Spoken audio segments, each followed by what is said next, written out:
Je leur crache au visage, Yann Moix prend violemment aux défenseurs de la corrida. Ancien chroniqueur de Laurent Ruquier devenu député, Aymeric Caron a déposé un projet de loi visant à interdire la tauromachie et devant être débattu à l'Assemblée nationale le 24 novembre. Alors que le sujet divise, Yann Moix a donné son avis bien tranché dans la matinale d'Europe 1. Ce 22 novembre. Reconnaître qu'Aymeric Caron a raison, honnêtement, ça me fait beaucoup de mal. A déclaré celui qui a, lui aussi, été chroniqueur dans On n'est pas couché. Il a raison sur plusieurs points. D'abord, l'argument de la tradition ne tient pas pour définir ce qui n'est finalement qu'un business d'une part, et une machine de mise à mort barbare d'autre part.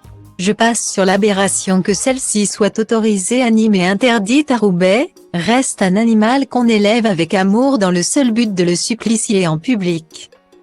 Lui tranchant les viandes comme s'il n'était qu'un être inventé pour mourir, a poursuivi celui qui a été condamné pour diffamation après une plainte de son frère Alexandre. Pour l'écrivain, qui est en rupture totale avec sa famille, les traditions ne sont pas aussi importantes que cela. Elles pourraient même être la marque qui a perduré non pas de l'intelligence humaine, mais de l'imbécilité, sinon même de la barbarie de nos ancêtres. La tradition est souvent stupide et ne permet pas la transmission de l'essentiel. Les textes par exemple. La culture consiste précisément à s'affranchir de la croyance et, ce faisant, de la tradition, a-t-il souligné avant de donner une longue liste de traditions qui seraient selon lui bonnes à oublier. À la fin de sa chronique, il s'est montré encore plus virulent.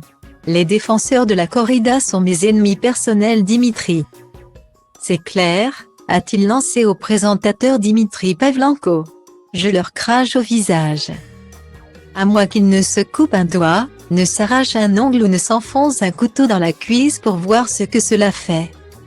Eh bien, vous allez vous faire des copains dans le Sud-Ouest, a conclu l'animateur de la matinale avant que Yann Moix ne réponde en souriant, j'adore le Sud-Ouest en plus.